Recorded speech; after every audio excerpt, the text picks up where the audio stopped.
Welcome to He Did This to Me, the sports podcast from a father and son who happen to be mostly optimistic Knicks, Jets, and Mets fans. My name is Nick, aka Goody, and with me is my old man, aka the big guy, Noel. And just like his name, all we do is win. Let's get to the show. It's time to begin. Since we last spoke, Knicks have won 3 of 4. They beat the Suns last Friday, 139 to 122. The next day, they played the Clippers. They lost 122 to 144. Clippers are on a heater now. They're currently have won 9 straight. The Lakers on Monday, the Knicks were able to hold them off and win 114 to 109.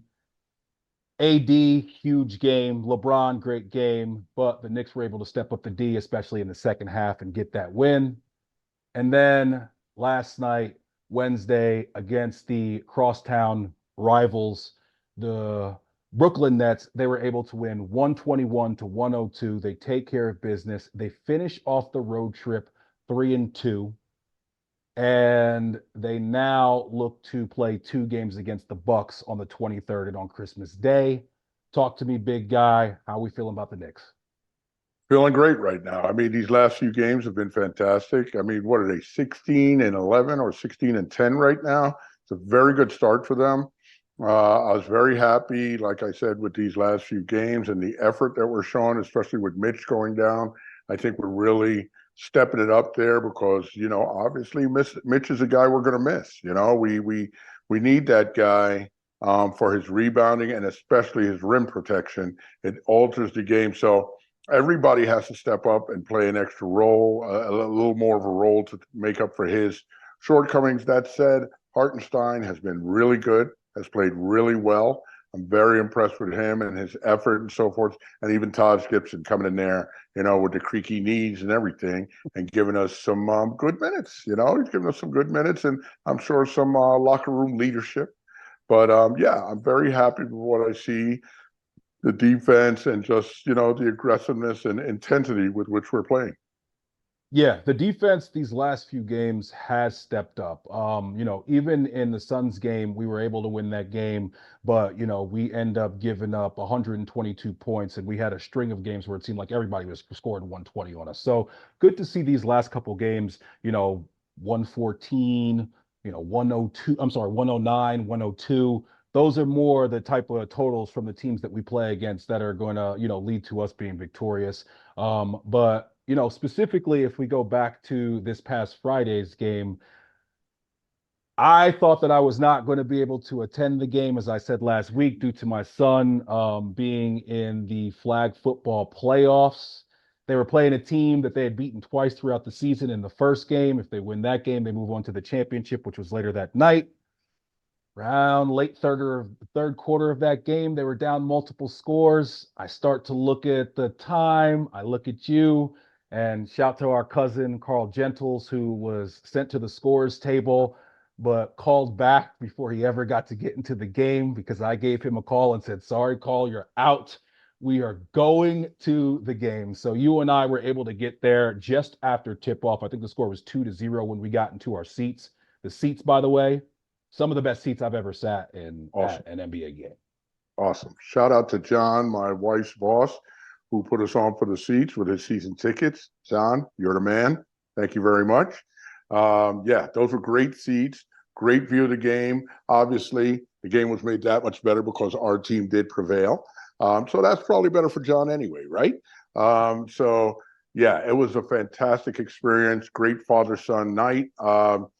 Just a lot of fun, man. We had a good time and, just a lot of fun watching Brunson put on a display for the ages. Yeah, definitely shout to John. Great seats. But Brunson, 50 points, 6 rebounds, 9 assists, and 5 steals. And he only played 35 minutes. Right. That's crazy. In the first half, at one point, he made one of those steals. And he missed a wide open layup. And I looked at you and said, he's been off lately. It just feels like he's just been off. He never misses that shot. Maybe this just isn't one of those nights. Well, boy, was I wrong. Because after that, he basically didn't miss. 12 of 12 in the second half, 9 of 9 from 3 overall. He was coming directly at us at the second half with our seats that were just behind the Suns bench, about just off of that corner. And I mean, it he couldn't miss every time he went Yeah, up. Sometimes when a guy has got it cooking like that, you start to think to yourself like, all right, this next one's got to miss, like just the law of averages. But his shot, and especially again because of the angle that we had, you could really track the ball in the air. Every time he put a shot up, I was like, that's it. That's it. And then he even had one that bounced perfect. all around, bounced up, hit the glass, and went in. So that's when you know it's all going for you. So yeah, Yeah. great to see Brunson have a game like that. Great to see the Knicks get a win. We had some people that we had some Knicks fans to our left, but then we had some other people that were sitting around us that were Suns fans, and everything was playful. Out here in Phoenix, it's not like, going to see a game in Philly or even in New York, honestly, where, people are really giving it to you. People out here are pretty mild mannered and pretty cool. But yeah, we were having fun with them, and it was just an absolute great win, and great performance by Brunson. One that I will always remember that we were in the house for. Yeah, it was a really, really good time. And just to see that, I mean, we go usually to Knicks Suns every year when they come out Not here. usually. We go We every go year. every We've year. been We've been every year every since you year. moved Yeah, out here, right? yeah. And it's been fantastic, And this was probably one of the best. I mean, that first one we went to where it was it J.R. Smith hit a buzzer beater That was for the before I even win, lived out here. But yeah, the right? JR buzzer beater. Yeah, we were my wife and I were visiting. That's She was she pregnant was with Moni at the so time. that's 10 years. That's about 11 years ago. Yes, yes, yes. That was a great time.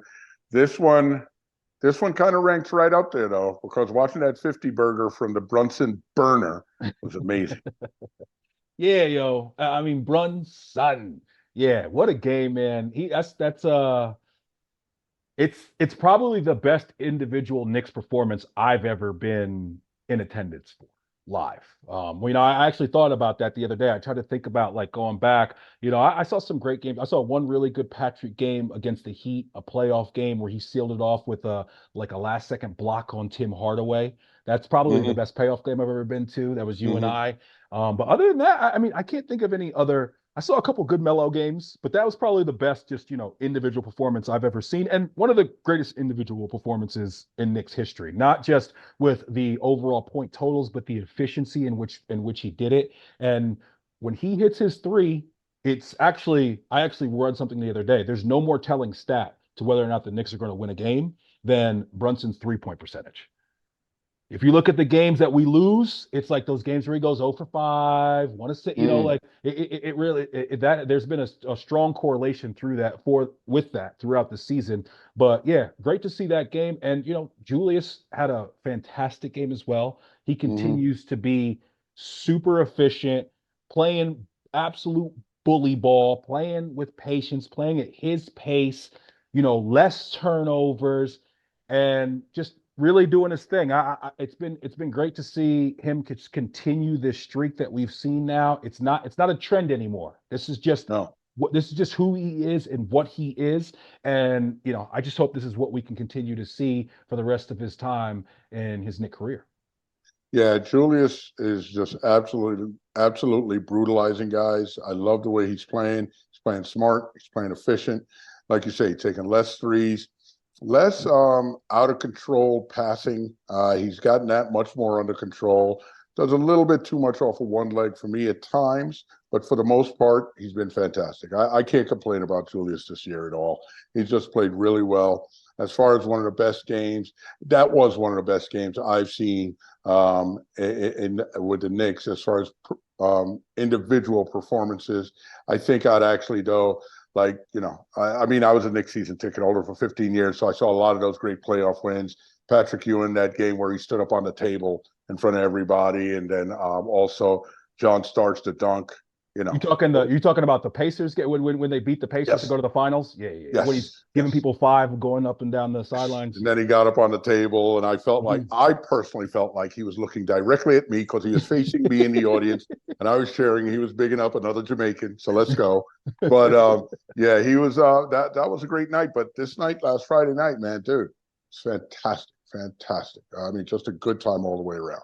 Yeah, what a night. Glad that it all worked out. Not happy that my boys' team got bounced, but in the grand scheme of things, being able to be, that's one of those where Had I not been able to attend and the game played out the exact same way, Ooh. which it wouldn't have played out the same way because obviously, just the vibes of me being in the building had something to Yeah, okay. do with the greater overall outcome. But nah, that would have been a game that looking back on it, I would have been like, oh, I would have been hot about missing that game. I would have been very disappointed that Absolutely. I got that I missed it. But hey, all's well that ends well. It all worked out great. And yeah, I mean, Julius, the other thing about Julius, and it's, I got to give a shout out to you because you said this a couple episodes ago. I think you might have even mentioned again last episode, and you said the team will go as Julius goes on defense.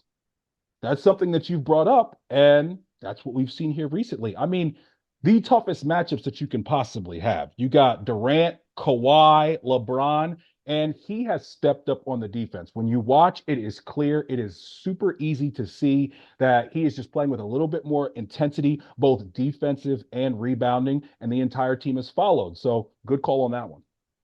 Yeah, no, he's playing fantastic. Once again, want to say sorry to Carl. That's life, bro. We'll buy you a drink on the 29th.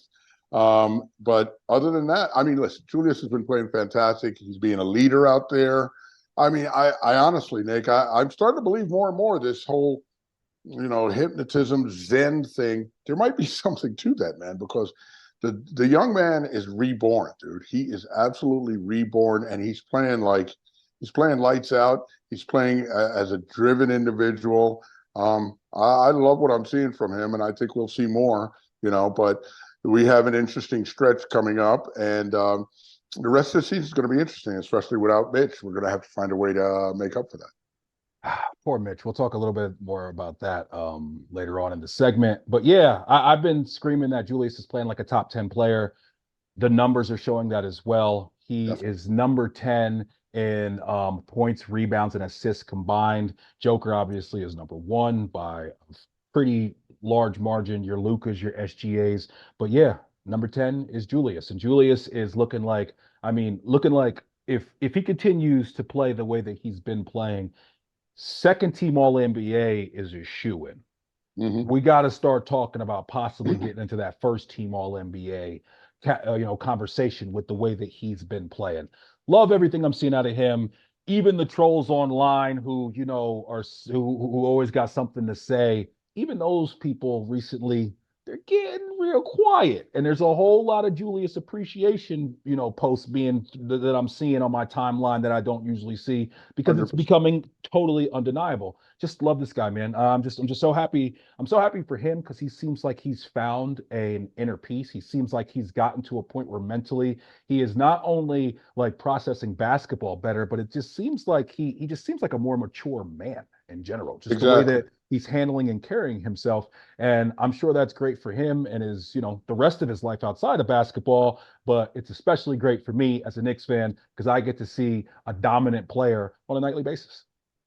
Yeah, no, it's exciting, man. And between him and Brunson, we've got two legitimate, should be all stars on the team. Now, I was hearing some people talk about it earlier and yesterday with Brunson, how he's going to have a tough time making that all star team just because there's so many guards in the East who might make it before him. That if he He, gets snubbed again, I will riot outside the NBA but he offices. doesn't have, first of all, we as Knicks fans don't do a good enough job of voting for the All Star I have ballot. I So have a reminder on my phone. I voted for both of them every single day. there you go, good boy.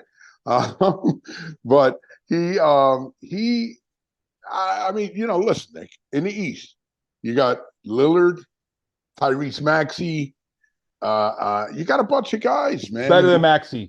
I only hear it. He's better than Maxi. I know, Nick. Halliburton, Lillard, Halliburton.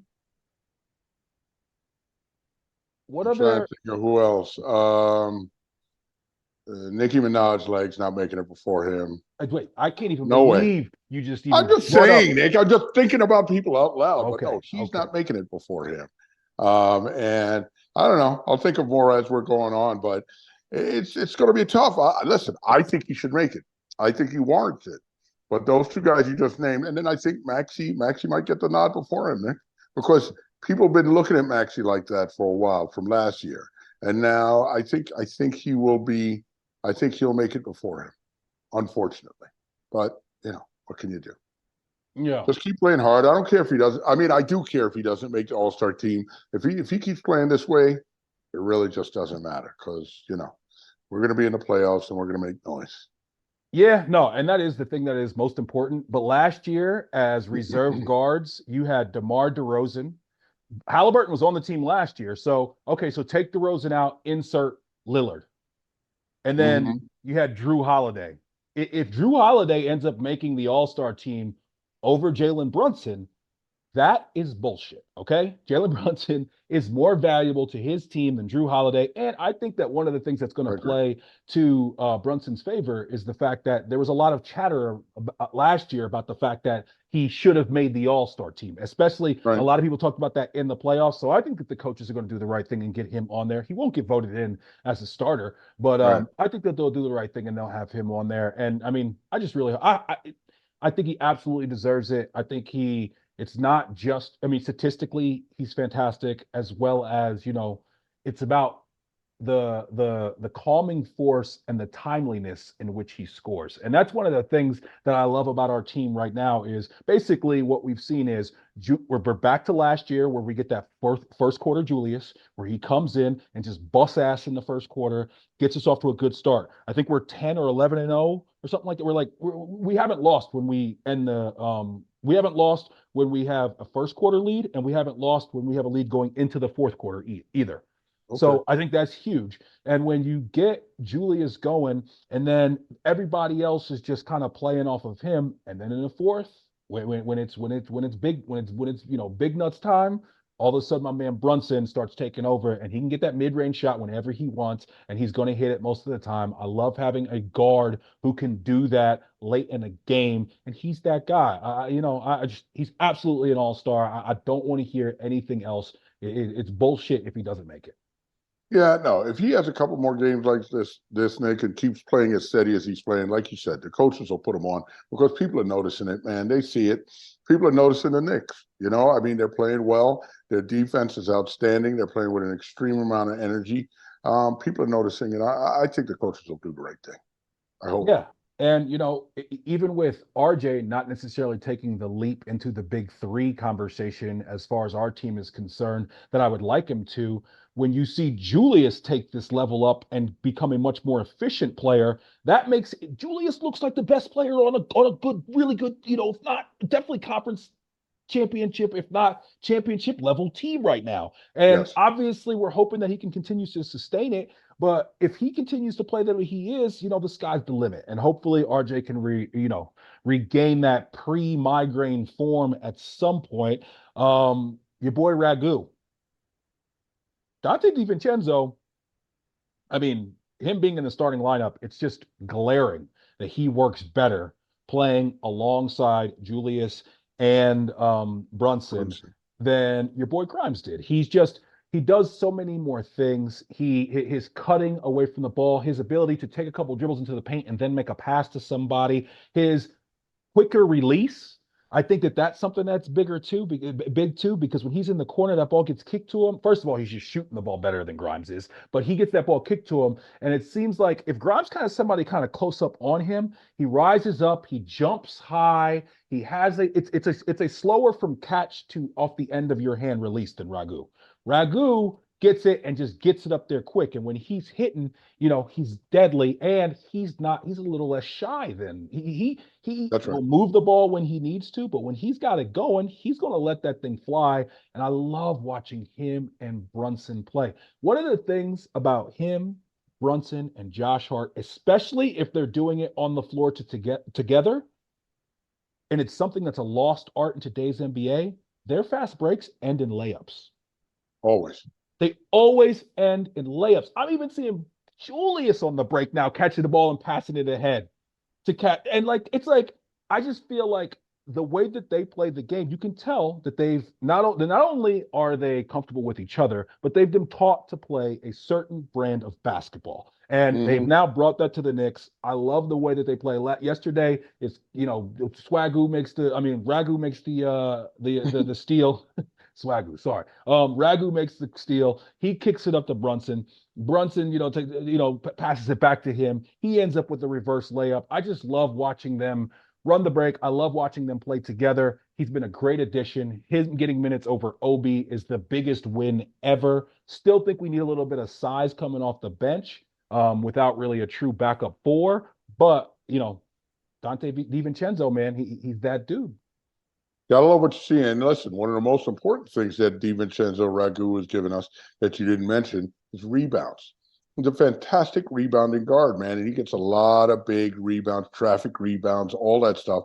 That 8 boards last night. really, Eight yes, boards last night. really 22 and is a 8. plus for us. And listen, the bench assignment seems to be working for Grimes. He's doing Right. better. He's more aggressive. He's more of an integral part of the offense. So it does actually work better for him. So I think everybody's got to be happy with that. Yeah. I mean, it does seem like one of those moves that is just worked out for everybody involved. Grimes So far. is he feels like he can be a little bit more aggressive. The ball's given to him. It just seems like he's the ball because Quick is always like probing and whatnot, and then you have a lot more like ball movement with guys like Hart. It seems like the ball is kicked to him where he's either open or or he's moving in in like a secondary break type situation. And it just seems like he's just also some of it's just him. He's just said, fuck it. I'm gonna shoot the ball when I get the ball. He's been more aggressive. And that's what we need to see out of Grimes. Grimes being able to go from being a guy who gets you 7 to 8 points a game to possibly being a guy that we can count on for 12 to 14 points a game. It totally changes Huge the difference. landscape of this team, right? So, and it's not just about the points that he scores; it's just about that level of aggressiveness. But with Grimes, the one thing about him is I always feel like whenever it's an important moment, if he gets the ball kicked to him and he has to shoot the three, I never feel like that three is going down. He'll hit two back-to-back threes in the third quarter when you're Yeah. down by 9 and he gets you back to 6, and you're like, Grimes. But when it's winning time, I don't think Grimes should be on the floor at the end of games. I think that should be Quick, personally. Most of the time, but that's the thing with our wings right now. Between Quick, DiVincenzo, Grimes, RJ, Josh Hart, there's going to be somebody who's mad because they're not in the game in Right. crunch time because there's only so many, players that can be on the floor at one time, and especially at that size.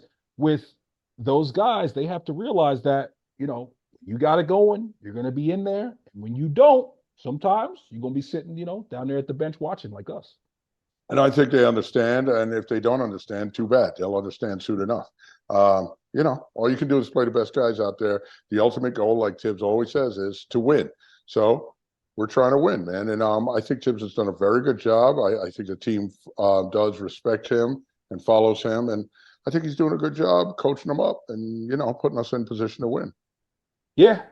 No, I don't have many gripes with Tibbs. Tibbs is the. I thought that I think that he's done a better job recently of adjusting the rotation depending on the situation. Like in the Lakers game, he played Julius, I think it was, 43 and a half minutes. And that typical time where he would bring Julius out in the third quarter or even in the second quarter, after the first quarter, him and Brunson usually sit. He left him in because he had a matchup with LeBron. And he realized that we really don't have anybody else who has both the size and the quickness to even bother LeBron. So Right. he, changed it up a little bit there. I thought that was good. And then during that game, I said to you in the third quarter when Quick was cooking, I said, Quick needs to play the entire fourth quarter. Let him play.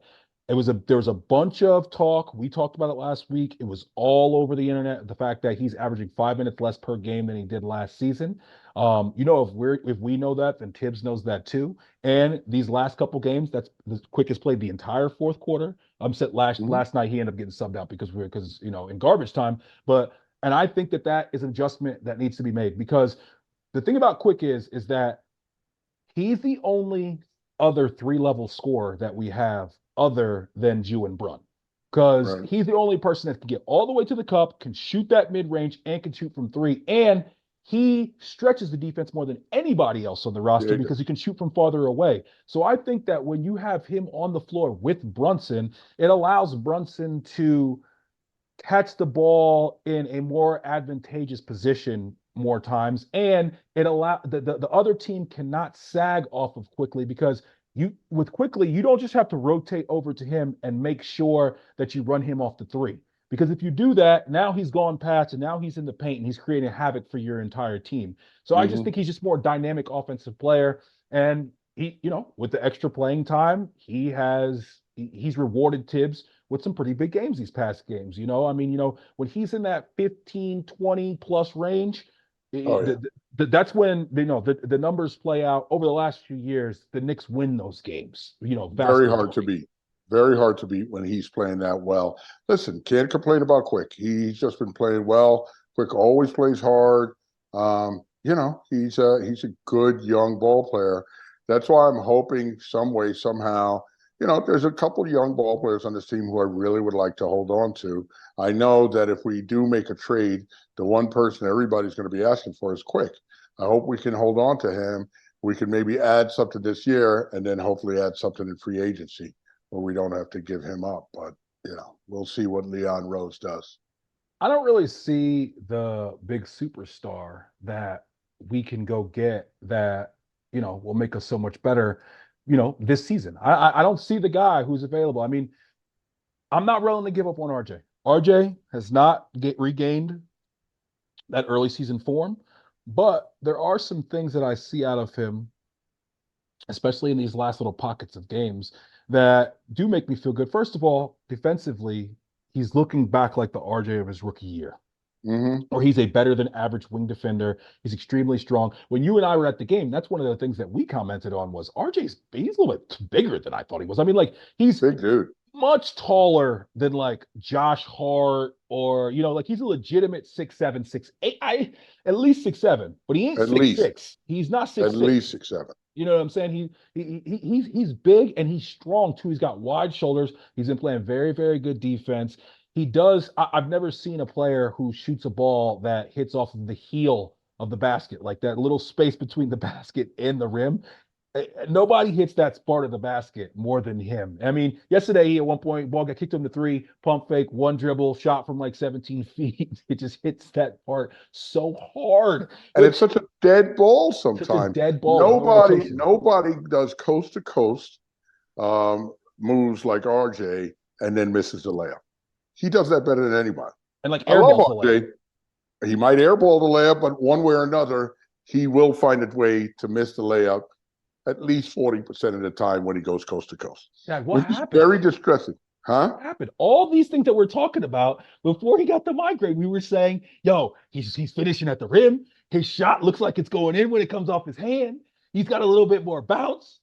That migraine sapped his superpowers, man. Something, man. He Yo, maybe it's needs like, to take a trip back to Canada and get some Jamaican Canadian food or something. yo, I don't maybe when he got the migraine, maybe his mom's came down and was like, oh, you're sick and everything. And maybe she's been staying with him or taking care of him. Remember, you were saying early on in the season that you felt like RJ looked like maybe he got his own apartment or something, like he had grown up, become a man. know. Right. Maybe moms came to take care of him when they had the migraine. Yo, that's a decent theory. Maybe need some more of that red pea soup.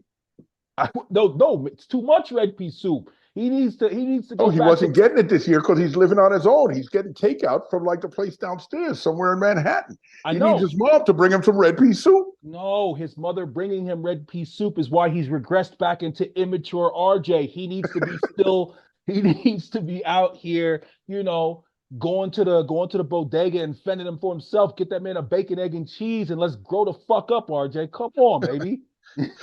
Hey, can't argue with that. But he promised us last year that he was going to get better at shooting free throws, and Oh man, his free throw shooting 85%. 85%. He's had streaks of like 19 and 20 something straight this season, which I feel like Yeah, he's never done his entire career. ever. Great to see that, and I love the commitment to say, hey, I'm going to get better at this. There is a part of me that asks, like, this, why this wasn't made a point of emphasis maybe a little bit earlier in your career, since it seems like something that was easy for him to fix. But No, hey, something clicked. we're here now. This is what it is, Right. and I just need RJ to like see him. I'm looking for that offensive explosion game from him in these next couple, and I'm just looking for him to continue to that he It's really hard, man. It's really hard for me to understand because I was so pumped about him early this No. season, and now it's fallen off. But we'll see with RJ. I'm not ready to just, get rid of him for some of these people. What I don't know. No. RJ's just as good as them, if not better, and I think he's got more potential. And there's still certain lists where it's like at his age, the only other players that have done what he's done are, the LeBrons and KDs and some of these other Lucas of the world. So Right. yeah, hopefully he can get a little bit better. Talking about my man Mitch out for the season. The news Tough one. just gets Tough one. worse. I feel so bad for this guy. He made a lengthy post on Snapchat, I think it was. I I saw a heard. shot of it earlier where he talks about how he does everything right and shit like this still happens.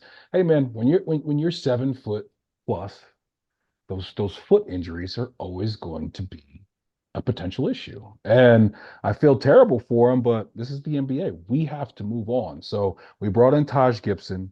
It's funny. Did you see the Julius interview where they asked him about Taj and he I did. said he said, "Yo, you thought you was gonna come here and just be part of the team and all that. You better get ready. We 35 minutes. Let's go." Yeah, Taj, that first game that looked so ancient. That first game when he came in, I mean, he just looked like he was moving so slow, looked so ancient. He was limping. He had only been in the game for a little bit, and he was already at a little bit of a limp. But we're going to need a lot of Taj now because Sims is out for a couple weeks with a bum ankle, and Mhm. Sims, even when he was in, wasn't looking so great. Wasn't looking like he's a rotation player in the No. NBA. So we're going to need some solid minutes from Taj. I honestly think that we need to go pick somebody else up. There's some names out there, some Drummond. That one really intrigues me because No. all he does is defend and get rebounds. He's killed the Knicks before a few times, even when he's been on shitty teams. When he's on Detroit, he used to kill the Knicks. But yeah, talk to me about how you're feeling about Mitch. Obviously, big bummer. And what are we gonna do moving forward at the center position? Um, I think that it's very sad that obviously that Mitch went down. I hope it doesn't become a chronic issue because, like you say, 7 foot guy with foot problems. In my experience, that has become chronic with a lot of guys. Hopefully, not with him. Hopefully, they have better surgical procedures now. As far as who to pick up, I'm not a big Drummond guy. I was actually listening to somebody whose word I trust, who all Knicks fans know, Alan Hahn, earlier, and he brought up the point that Drummond is actually not that great a low post defender. Okay, he's not that great in a post defense, and he's a guy that has been known to bitch on the when he's not getting enough minutes. We don't need anybody like that. We need somebody to take minutes, whatever they get, and be happy with it. But I just don't think Drummond's the guy. One name that I heard brought up to who I really like, who would actually be good, is Olynyk, Kelly Olynyk. But I said that a how do, couple weeks ago. I know. Yeah, But I how would do we love. get him? He's in Boston, right? No. Even worse. I wish he was in Boston. We'd have a chance then. No, he's in Utah, and you know that. We got no shot with Boston, no, with Danny Ainge. Okay, so you No, wouldn't want to deal with the Boston. Danny Ainge is in Utah. Oh, he's in Utah now. That's Right, right. That's right. That's right. right. That's Oh, why yeah, man. And that's the oh, it's thing. going to be a problem. I think Olynyk, other than maybe Bogdanovich, like Olynyk is probably the second, guy that I would really want as far as that stretch for backup for Julius. That is a guy who can come in the game and can stick a three and play a little defense. He kind He of, can play some center too. yeah, he could be the center on the floor sometimes, especially. I mean, shit. I think we had Josh Hart as the center there at one point the other night, so he could definitely play some center. Josh Hart, by the way, looking more and more like himself. He's looking Yeah, like he Josh is. Hart. He's not, which himself is. He's going to have certain games where he goes 0 for 5 from three. But he's going to have other games where he goes 2 of 3 and makes all the hustle plays. Pretty sure he had 13 rebounds last night. So good to see him back Amazing. looking like himself. But yeah, I mean, listen, Hartenstein. I love how Hartenstein's playing. The offense. One thing that you see is that the offense hums a little more that starting Yes. offense with him in as opposed to Mitch, just because Yes. he can do a few more things offensively than Mitch can, and he's stepping it up on the glass, the offensive glass especially. DiVincenzo stepping up on the glass, Julius stepping on the glass. We're all going to have to contribute to make up for Mitch's absence. But I mean, as far as guys that we can bring in, Drummond I know he's more of a help defender than he is a great one-on-one defender. I do not think that Drummond is going to come to the Knicks and start demanding minutes and being upset about the minutes that he's getting. Um, Another name that I'm going to throw out there, Once a Nick, always Nick. Let's bring him home. No, Nerlens Noel. no, because he'll Dad, be hurt. He'll be hurt 7 minutes after he gets here. Come on. fine. And then if he gets hurt, then you don't have to give him don't give him a guaranteed deal. Get him hurt, get him out of here if he's out Well, of here like with this what? guy Han was saying earlier, give him 2 10-day contracts. You Right. know, if he could stay healthy for 20 days, then maybe sign him for the rest of the year. That's I love that. I love that. That's perfect. And Nerlens Noel he gives you zero on offense. I saw a comment the other day that said he plays offense like he's Edward Scissorhands. Oh my gosh. Yeah, he's going to bust the ball. No, Or man. he just, I mean, I just never seen a guy have a harder time catching a ball than him. I mean, it's amazing. But defensively, Dad, remember he had game-changing blocks a couple seasons ago when he was on the Knicks, True. where he True. would have a last guy at defense at the rim block that would get the whole team and the garden going wild. And that's all we need. It's not like if we had to bring him in and we were looking for 15, 20 minutes a game. No, we need like 10 to 12 minutes a game from you. Between him, Taj and Hartenstein, that's enough minutes at the five where, especially at certain times, there's going to be certain guys that you're going to be able to put that if you throw that if you want, you're asking Taj to guard them, he's going to just get beat up and just get cooked. I mean, he just doesn't have it anymore. Whereas I think Noel defensively can hold his own. And I mean, how could you hate on the guy so much? You guys, he's your namesake. Right. I like the fact that the name on the back of his jersey is my first name, but I'm not that big a fan. But you know what, Nick? I could be talked into it if it's on the cheap and he's here, and if he gets broken in no time. I heard some guys on the radio comparing him to your man Samuel Jackson in that movie, Mr. Glass. You know, so if he can come here and stay healthy, he can help. But I just don't like putting a lot of eggs in that basket. But listen, at this point, we're grasping at straws, so we'll see what works. Well, if he's Samuel Jackson, then Julius is like your boy Bruce Willis in that movie because Right, where you he never know, gets hurt. the Lakers, he sprains an ankle. It looked like a decently bad sprain too. He walks it off. Mm-hmm. He's good. He gets hit in the mouth by a black samurai, your boy Rui Hachimura, Right. ends up needing 4 stitches. No call again, by the way. Still gets less calls than any All-Star I've ever seen play basketball. No call, but he just powers through that, just keeps busting ass. That's my man Julius doing his thing. But yeah, now we got 2 straight against the Bucks. The NBA season this year is so weird. The fact that we are Mm-hmm. going to play them again 2 more times, once on the 23rd, once on the 25th, especially that Christmas game, that should be the second game that back to back that you just play another team, and it's not even a home and home. We're playing both games at home. I mean, definitely, hopefully, you can get a split against the Bucks. The Bucks are looking Right. really good recently. Dame Mm-hmm. and your boy Giannis. Giannis are looking like they're figuring that out. Their defense has gotten just a slight tick better because it was really, really bad at the beginning of the season with the loss of your boy Drew Holiday. But yeah, they're looking better. And 2 games against them is tough. Our horrible, run to begin the season as far as back-to-backs and as far as the strength of schedule continues. But I'm thinking that we can definitely at least split one of those games. If there's somehow that we could win both, I'm jumping out the Oh my window, gosh. and ain't nobody going to want to hear or see me because I'm talking all the shit if we can figure out a way to get both of those dubs. 100%. It's a tough turnaround, and both of those games being at home, but yeah, playing against the Bucks, those 2 games are going to be very, very difficult, and we'll see, man. But yeah, that's a tough Saturday Monday matchup for sure. So, and another little wrinkle to that, when Brunson scored 50, Julius made a real big thing about going out and like securing the ball. And Mm-hmm. Julius made a post today basically about the road trip. And the last slide, he said like, he said something about himself, something about one of his kids getting some buckets. That was one of the slides. And the last slide was of him grabbing the ball. And he's like, and me getting the game ball. I'm sure that the Bucks are getting all of this. And obviously Giannis was hot about him getting the ball. I think that people made a big deal about it. I understand him wanting the ball. He was a little bit, boisterous and just, kind of over the top in his reaction. But Mhm. the Knicks are kind of trolling them with that, so they better be ready to come out and play in that first Mhm. game Saturday morning because I'm sure the Bucks notice and they're going to be coming out looking to make a statement. And I heard I don't know if it was Julius or Brunson said we weren't happy about how those first two games went, so we feel like we have something to prove. I love when NBA players are willing to say shit. I Mhm. love when they're willing to put the pressure on themselves and on their team. So it'll be interesting to see, how we fare against the Bucks in these next two games. No doubt. Yeah, I hope. Listen. I have faith. It's incredible, but I do have a serious amount of faith in Julius so far this year, and him leading and so forth. And I just don't see him reverting back to old ways because I'm sure he sees. Well, the results are tangible, obviously, but he feels the result also. He feels the respect he's getting on the court.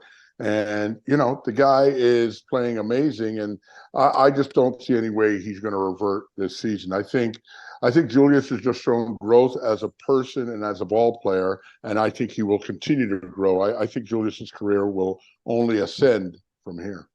Hey, from your lips to God's ears. Even though I do say Julius gets no calls, there's two times in the last two games where I've seen him, kind of give a little bit of chicken wing and push the guy off and not get called for it. So dare I say he might be starting to get a little bit of respect from the referees. Last quick tidbit on the Knicks. Did you get a chance to see that video that was circulating of Rick Brunson putting Jalen through the paces out on the hot asphalt in the middle of the summer in Virginia? Definitely, I loved it. It kind of reminded me of me and you when you were a kid, but I wasn't quite as hard as this guy was. I wasn't trying to make a pro ball player for Christ's sake, I but well, listen, I don't know what you were trying to make, but the quite as hard part, that's debatable. But go ahead. um, but no, he's listen. Obviously, he's a good father. Obviously, he's a good coach. And they were saying that the big thing was is that the reason Jalen looked so unhappy was because he was coaching at Virginia and had a nice air conditioned gym to play in, but he made him play outside on the hot asphalt in 90-degree Virginia weather. So that's good stuff. I love it. That's make the boy learn. And look at him Hey, now. love that video. I played it for my entire family. You can hear Brunson's mom in the background cheering him on in the video. And I played it, listen, as somebody who at one point had hoop dreams and is raising a young athlete now, it's it's great to see the work and that this young man put in and the focus that his father put on him and gave him every opportunity to be able to live out his potential. Yeah, it was funny because it did remind me of you and I. It reminded me of me, you, and my boy Dr. Chad in Thompson Park. Mm-hmm. And we had a No, that drill. little rim behind the church, behind No, our. yeah, but no, but there's one specific time when you were where we were working out leading up to a season. It was like our training camp.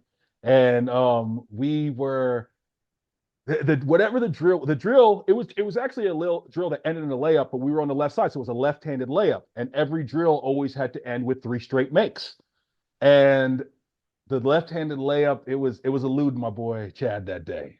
It was eluding my boy Chad that day, and therefore we had to do this drill for quite some time. And I when I saw young Jalen at certain points, I was like, yeah, that's exactly how I felt that way. Shout out to my boy Dr. Chad, though, one of the biggest Jets fans I know, a big supporter of the pod, and one of my best friends in the entire world for over the last 25 years. But yeah, it was cool to see, man. Growing up. Love it. I actually, as you know, Rick Brunson was my guy. I love Rick Brunson. And so the fact that, his son is now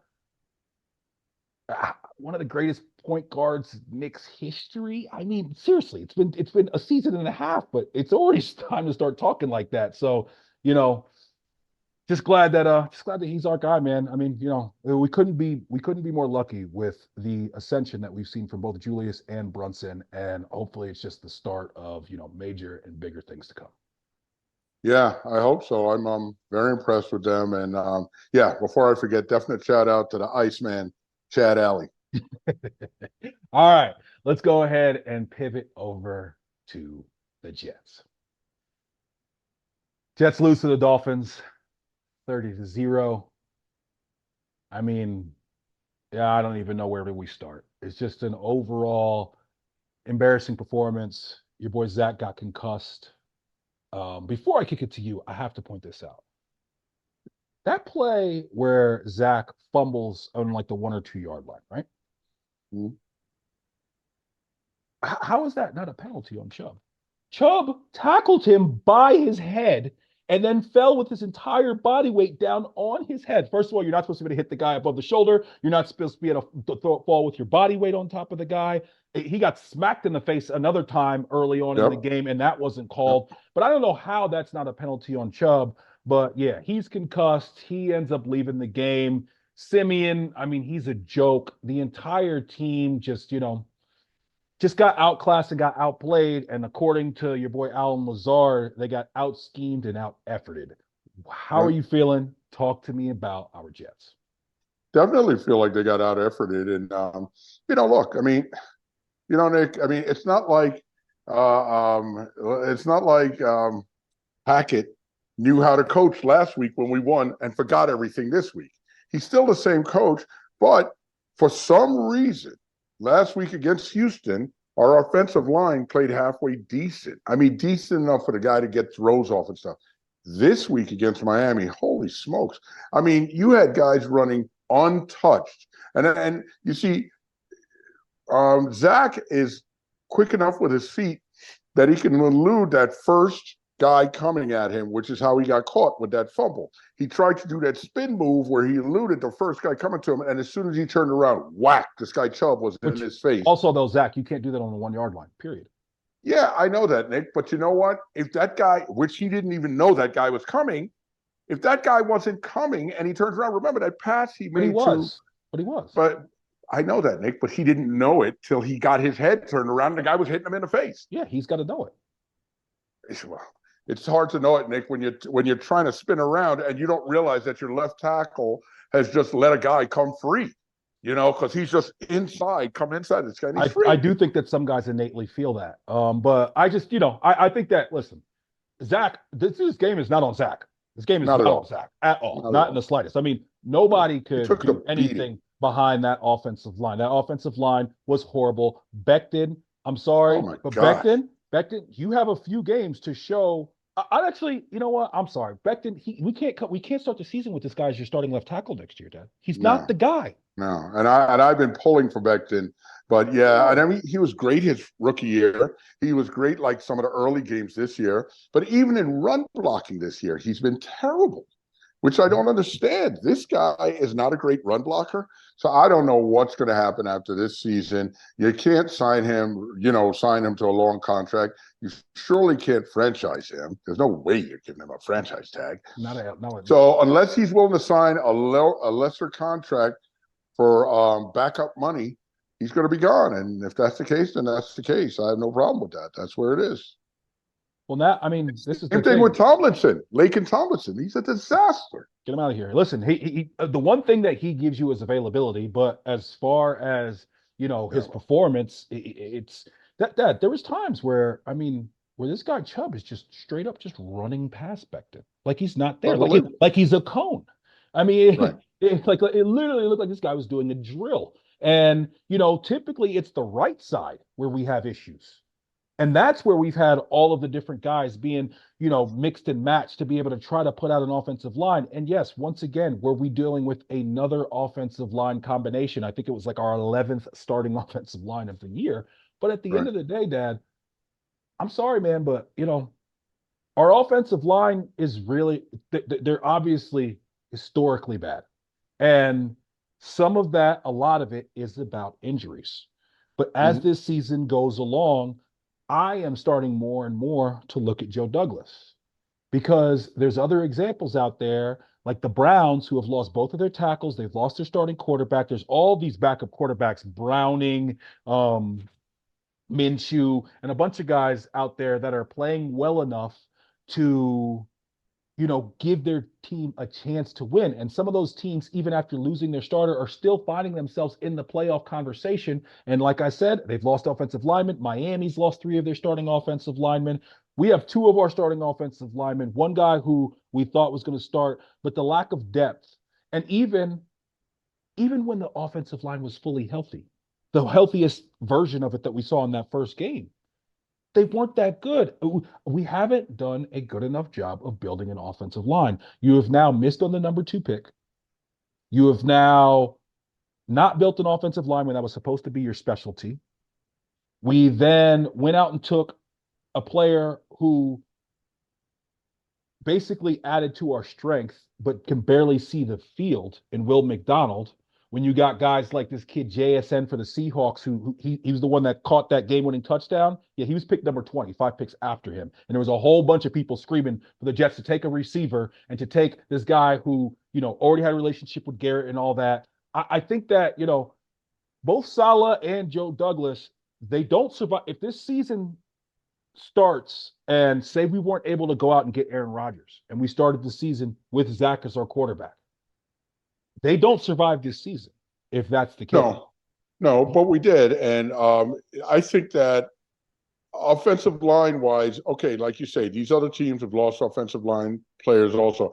I think somebody that needs to be really looked at, and I don't even know his name, is the offensive line coach. We just don't play very well up front.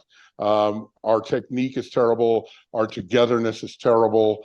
And some of that has to fall on that coach. But, these other teams have brought in different offensive linemen and so forth, but they're playing better as a unit than our offensive line. And that has to do with the personnel that we have. And the personnel just playing like shit. I mean, but doesn't that all funnel up to Saleh though? Okay, so it funnels up to Saleh somewhat, but it funnels up to the offensive line coach.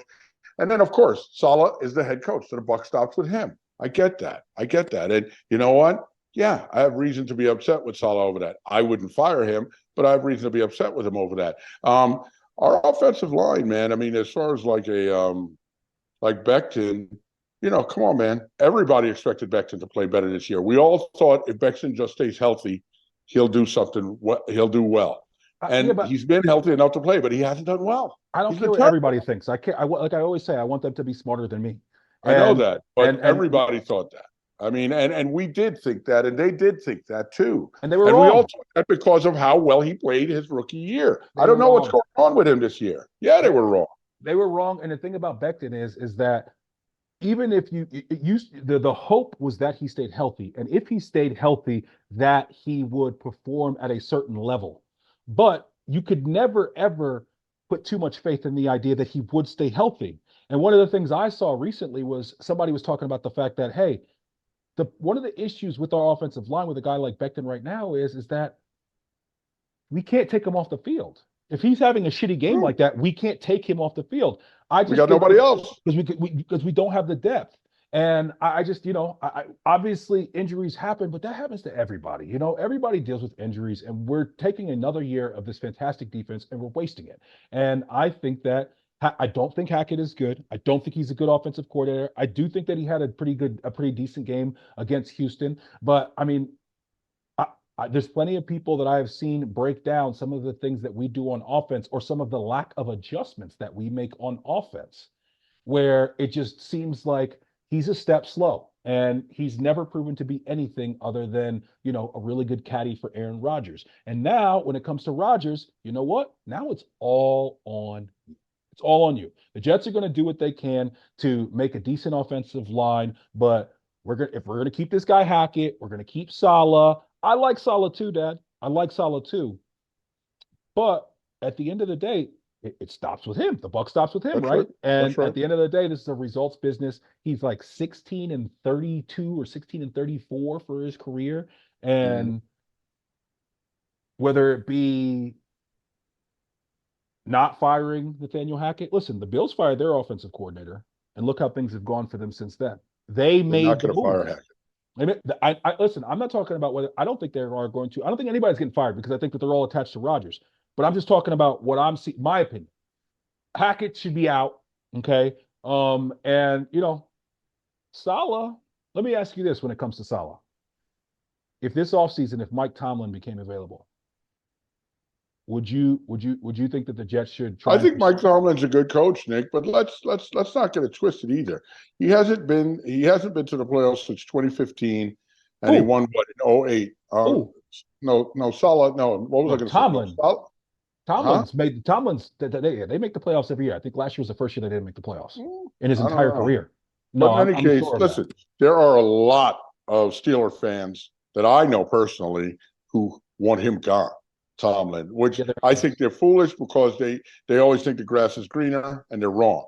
Um, I don't think first of all, I don't think it's going to happen. Second of all, I don't know that I would want to just say, if I can get Tomlin and like give up a first or second round pick for him, like to them, I wouldn't do that, Nick, because at the end of the day, he's still a coach. And if he doesn't have the players, he ain't going to be a great coach. And, I think he's a very, very good coach, Nick, but I don't know. I'm not ready.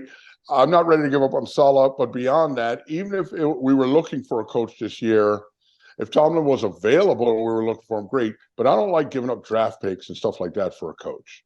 I just don't, you know. I think after quarterback, the coach has the most impact on an organization.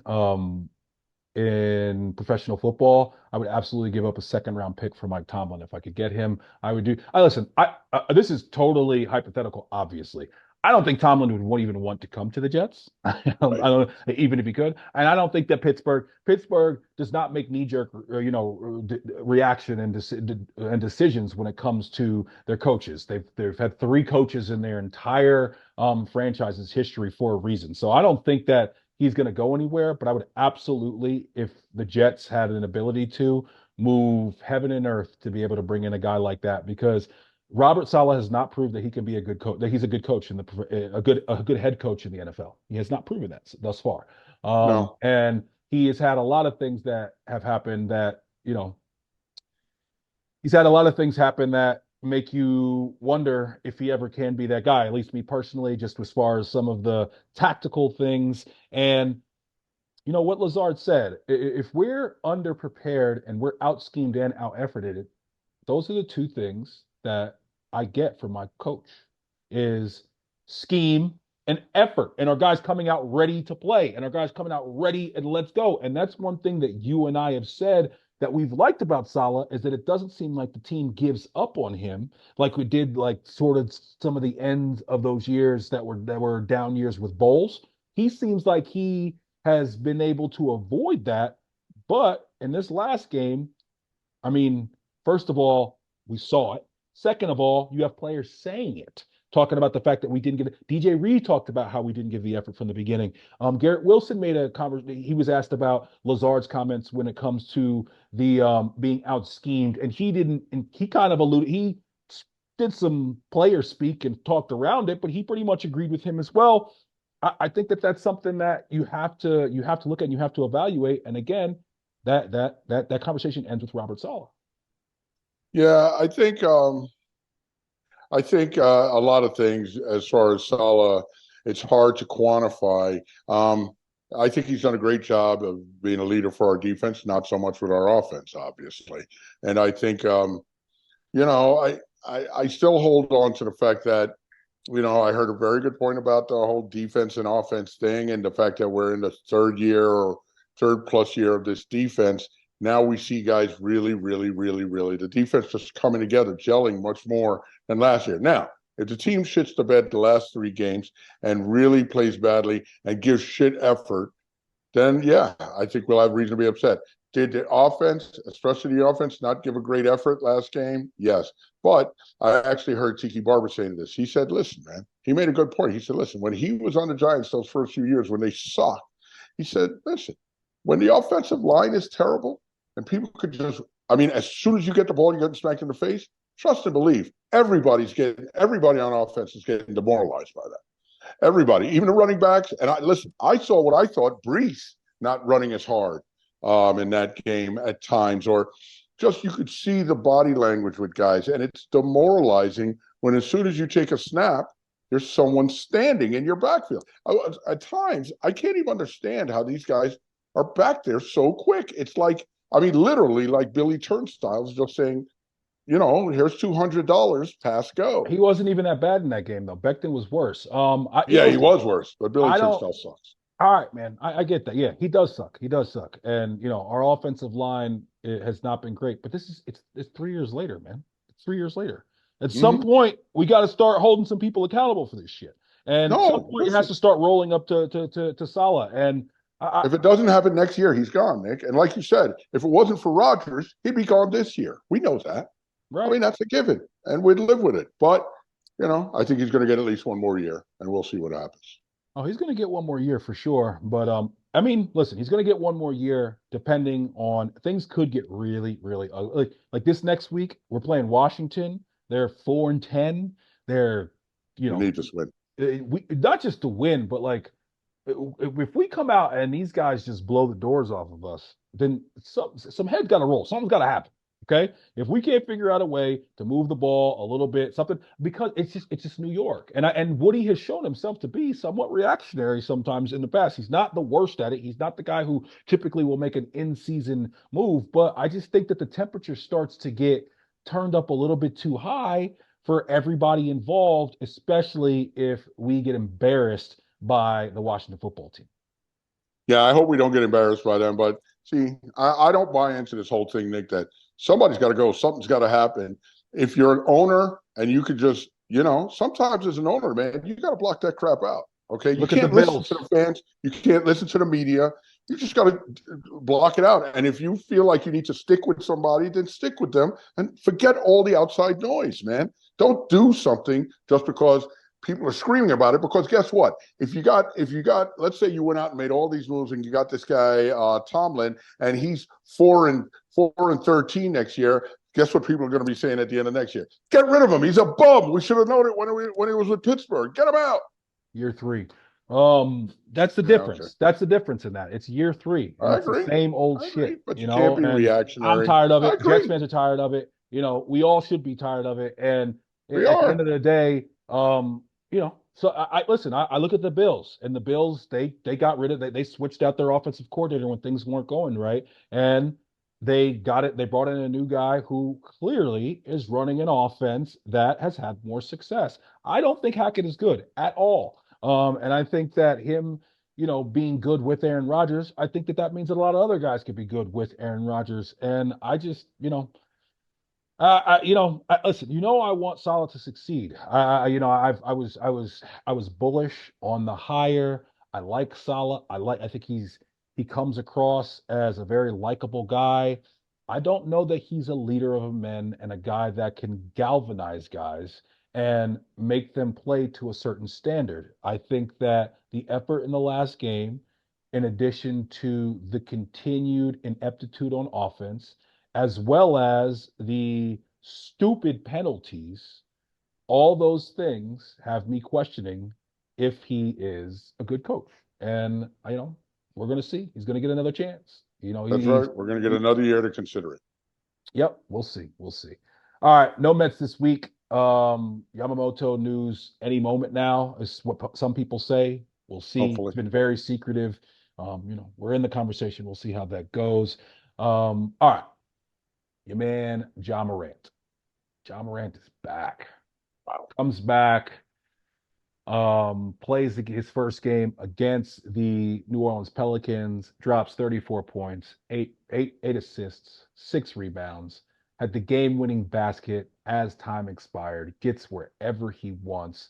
What did you think about my man Ja and his return to the NBA after that 25-game suspension? An amazing display, no doubt about it. I mean, the kid played very well. He's a dynamic talent, man. I mean, I was just saying to you before, nobody can stop that guy one on one. Nobody can stay in front of him. And frankly, he seems to get in the lane whenever he wants, gets incredibly close to the rim. And then what amazes me is it seems like he can change direction or change angles in the air and still put up a shot that goes softly on the rim and just falls in. He's unbelievable. He's unbelievable. Yeah, I mean, you bring up the fact that nobody can stay with him and stop him from getting into the paint, especially because they got the ball back when they got the ball back after the rebound. I think there was like 12 seconds left. Ja was upset with the coach because the coach called timeout because he was like, just let me go. And No then cook. they still end up running, basically they call it 12, which is just an ISO for His Ja. number. Yeah, yeah. It's funny that his number is 12, but it seems his mindset is fuck 12. But I don't even know if you know what that means. Uh, I don't. 12 is a colloquialism for the police. But so he ends up getting the ball ISO, and I don't understand how, especially, okay, I understand maybe you don't want to just run somebody right at him at the perimeter and then give up a quick swing to a, a wide open shot. But once he dribbles and gets inside the 3-point line, you have to be bringing somebody his way. To allow Mhm. somebody to try to guard him one on one, him to get 2 feet into the paint and then go up for a shot, I just, if that was the Knicks, I would be screaming at the fact that we didn't have a better defensive game plan at the end of the game. But yeah, man, I mean, he's one of the most dynamic players I have ever seen. It's interesting because I've heard because they played against Zion in that game, the conversation of the who should have been the number one pick came up. And I saw, Cam and Mace talking about it the other day, and they made the point. They said, well, at the time, who there was so much hype around Zion, who could go away from Zion with a number one pick. You know for a fact, I know you remember, I was screaming back then that Josh should be the number one pick over Zion. I was hoping that the Knicks were going to get the number one pick. We didn't.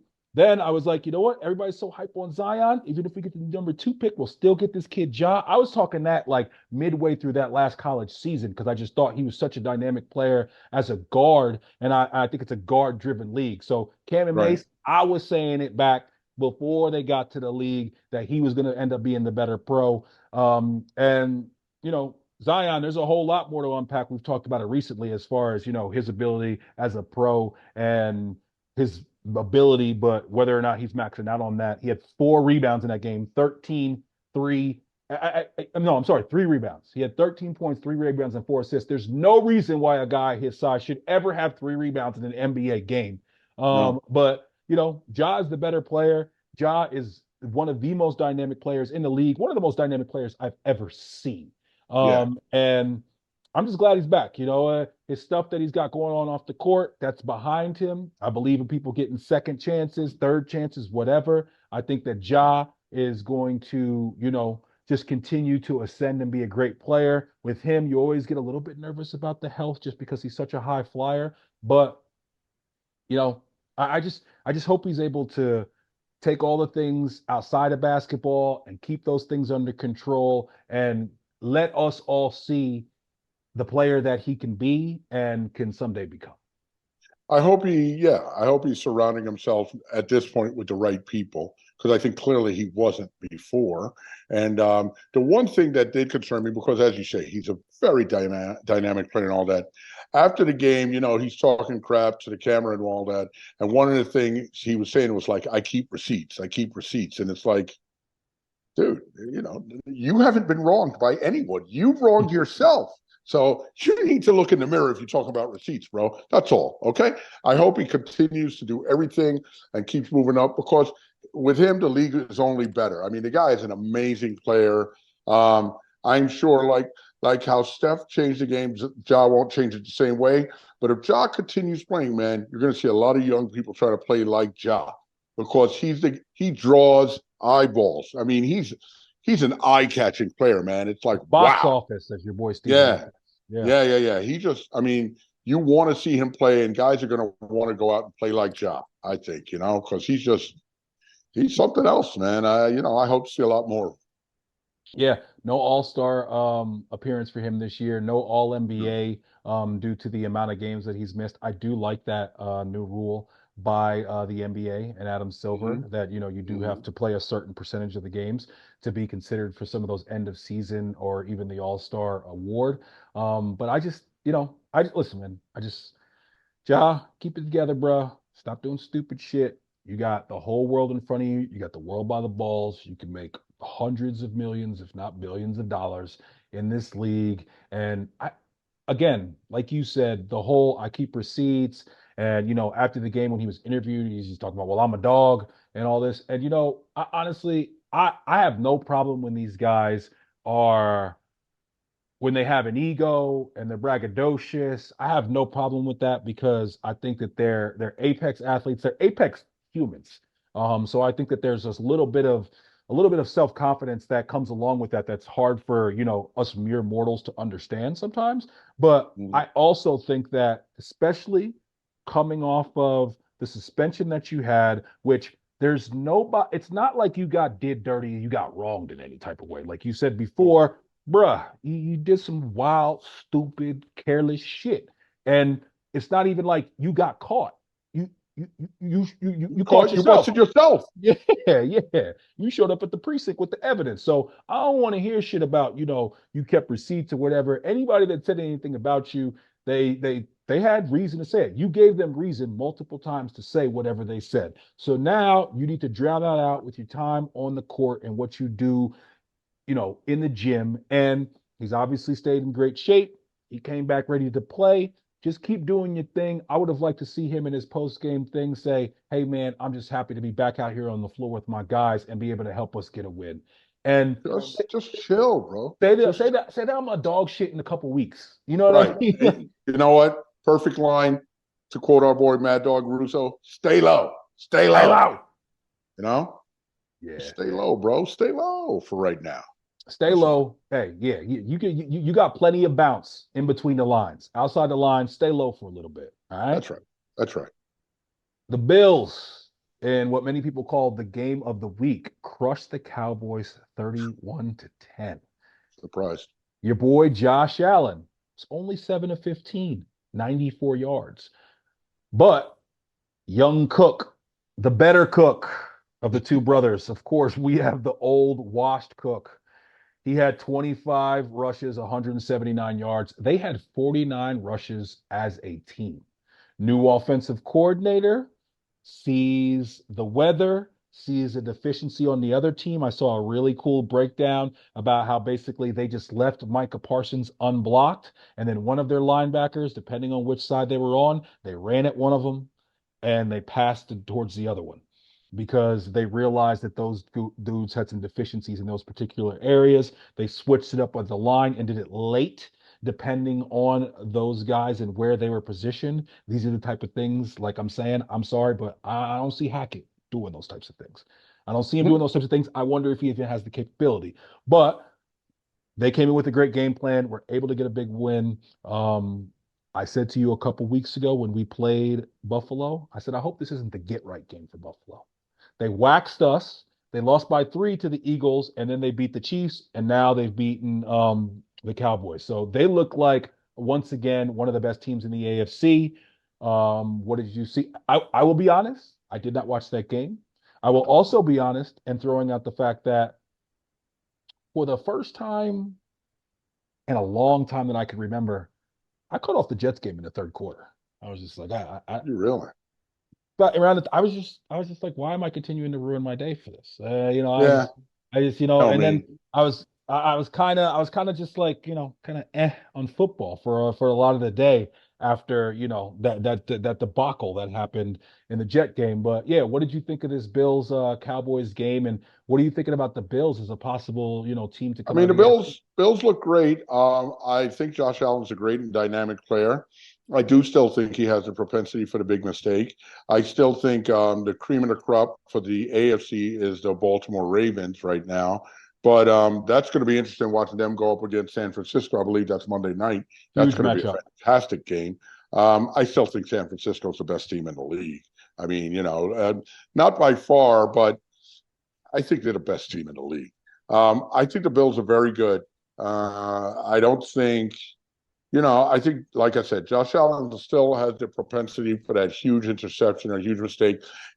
The best thing you can do is run the ball more with Josh Allen because when he has to throw the ball so few times, the guy is dynamic. I mean, he throws a hell of a ball. He can fit that ball in anywhere, throws a rocket for a ball, and he's a bull. Josh Allen's a hell of a player, man. He has to stay within himself. When he tries to do too much, it ends up being a disaster for his team. So he has to stay within himself. And then if they need him to play Superman at the end of the game, then try and do it. But hopefully, if he stays within himself throughout the game, then they're not in that position. That said, I don't wish for the Bills to win. They're in the same division as the Jets. I've never been a fan of them. So I don't care if Josh Allen throws 10 more interceptions for the rest of the year. Yeah, I mean, listen, I definitely don't want to see the Bills succeed. I don't want to see them win. I don't want to see them get to the Super Bowl or win a Super Bowl. I don't want to see anybody in the AFC East do that, other than someday, hopefully next year, the Jets. But Josh Allen, I'm impressed with how he has turned around the narrative of his season. Just because, at one point everybody was talking about the turnovers. I talked about last week how that's somewhat overblown. The teams that win, their guys always throw a lot of turnover, throw a lot of picks because they throw the ball a lot. But I think that we saw Dak get moved out of the MVP conversation, and we saw Josh Allen get reinserted into the MVP conversation, especially depending on how the rest of this the season plays out. I think that this game between the Ravens and the Niners, I think the winner of that game is going to the quarterback for the winning team is probably going to end up being the MVP. I think if Lamar comes out, shows out, busts up the Niners, I think that that vaults him in the first place. And I think that, if the Niners Purdy. continue what they're doing, then Purdy is that guy, and I think he's going to run away with it. Even though I personally am starting to get to the point where I'm feeling like it could, CMC might be a little bit more deserving than him. But hey, man, like the Bills are definitely looking like a team out of the AFC that can play with anybody right now. There was a Oh point yeah. where it looked like their season was totally going south. People were asking questions about Josh Allen. They've totally turned that around. It really started with that Jets game, and that was their get right game. And they've just got continued to get right since then. Yeah, it's just, with the NFL, man, I don't care who you're playing this week or next week. We could be having a totally different conversation about Josh Allen and the Bills in 2 weeks. Everything just changes so quickly. Look at Um, Dak. right. You can lose to anybody in this league. So you can't take any game lightly. I'm just playing a wait and see game with the Bills. Yeah, we will have to wait and see with that one. After I thought this was an interesting conversation, an interesting point brought up by the big Aristotle. After the Dubs beat the Celtics the other night, Shaq in the post-game comments, one of the things that he said was, "We're going to have to stop talking about Steph as far as being, the greatest shooter of all time, and start talking about him as far as being one of the top players of all time." So my question to you is, would you put Steph in your top five all time? I mean, you got to start out with Jordan and LeBron. And then, I don't know, Nick. It's hard Kareem, because who? Kareem. Kareem, yeah. I mean, are you going to put Steph above Magic Johnson? I mean, he's a much better shooter. He's not the playmaker Magic is. I mean, what does Steph do better than Magic Johnson? Shoots and scores, right? That's Mhm. the only thing he really does better than Magic Johnson. Okay, but Magic Johnson doesn't do a lot better than Steph, except handle the ball, maybe. Well, not really handling the ball, but assists. Um, I don't know, Nick. That's a tough question. I mean, Steph's up there, man. He's surely in the top 10. He's surely one of the best players of all time. To put him in the top five, I'd really have to take a deep look into that. But I mean, he's a phenomenal player. The way he plays the game, so smooth and whatnot. As we've spoken about many times, he has single-handedly changed the game in his time on the court. I mean, he's influenced an entire generation of players. With his play, young people. So it's a conversation worth having, no doubt about it. So yeah, when I look at Steph, and the reason that to me, when I think like top five, as opposed to sitting down and writing down a list of my top five players, I just try to think like is he one of those like greatest ever guys? Like on the short list, like maybe you're sixth, maybe you're seventh, but to me the thing is with him, if you look at guys like Kobe and LeBron. Kobe's better than Steph, man. Listen, I love Kobe's my guy. You're not going to get a huge argument for me, but when I look at guys like Kobe and LeBron are imitating Michael. Yeah. Michael changed the game as far as like he changed the way that people play the game. And Okay. he changed he changed everything from the way that people played the game, even to like the fashion and certain things like that. Like, Michael changed Sure. the game. To me, Steph is in that conversation. And there's other guys who I might say, you know what, if I look at him, I say he's a better ball player than Steph. But like you said, they haven't been as influential as Steph is. Okay. The thing But with that's not the Steph is question, though, is it? I think when you're talking about greatest, well, I think greatest and best basketball player are actually two different conversations. Because I think that like greatest is like championships, impact on the game, all of those things. Whereas like I mean, I think that I think that LeBron is a better basketball player than Kobe. I think Kobe is a greater basketball player. Had a greater career than LeBron. He has had a greater career than LeBron, definitely, with the championships and all that. But I think if we're just talking about who is the best, I think when you say greatest players to me, I'm thinking about who are the best five basketball players. And that starts, I think, with Michael Jordan, LeBron, and Kobe. Okay. Steph is not a better player than any of those guys. There's no way. I mean, anybody making that argument, I think, is out of their mind. He can't play defense like any of those guys. He can't rebound like any of those guys. He can't, he's not as good a player as any of those three guys, Nick. He just isn't. He's a great player, but don't be caught as a prisoner of the moment. Those three guys are better than him. Now, can we come up with two more? I don't know. But I don't think he cracks the top three, not with those guys. Sorry. And I don't care if they were imitating Michael. There are a lot of guys who tried to imitate Michael, Harold Miner, Baby Jordan, who just weren't that good. Okay. These guys Yeah. imitated Michael because he was the icon that everybody looked up to. But then they came and put their own stamp on the game, their own personal stamp on the game, as it solidified themselves as two of the best ever. Come on. I don't think it's debatable that, he can crack the top three. That's my I opinion. I think that you have to take into account the point that you made before and I then echoed, which is his overall impact on the game. He's changed the way the game is played. It used to be that you would sometimes have what like even in Steph's early years, you might have one guy that shot the ball from distance like he did and the volume that he did, maybe.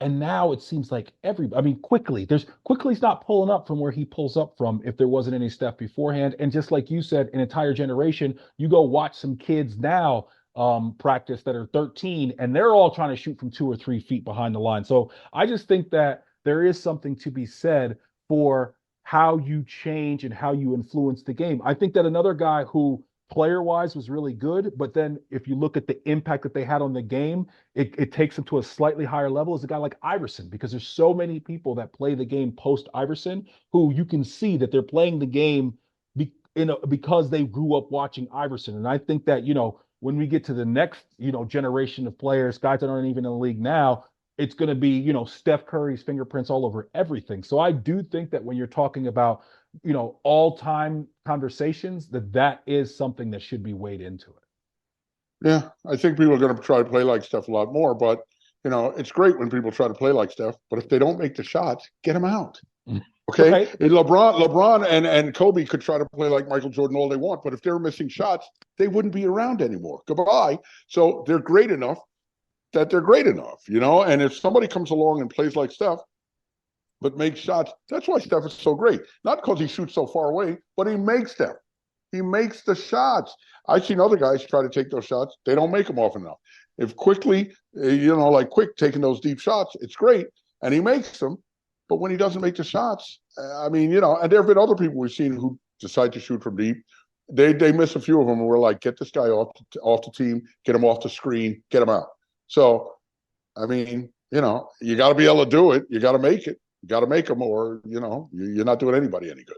And there was one guy who learned it at his feet, but now is trying to employ some of the same tactics to no avail. Your boy Jordan Poole. Yeah, Jordan Poole. Come on. The guy's a bit of a clown and he just seems like a very silly and frivolous individual. But I mean, I don't know the man. He just doesn't seem to be that serious on the court. Yeah, he's no chef. No. Catch us every week on YouTube or wherever you find your podcast. Please like, comment, and subscribe, and make sure you hit that notification button on all platforms. Really appreciate all the love. We try and stay as current as possible. So episodes will drop on Thursdays or Fridays, depending on the Knicks schedule. You can find us on all socials at he_did this to me. Love you, big guy. Love you, kid.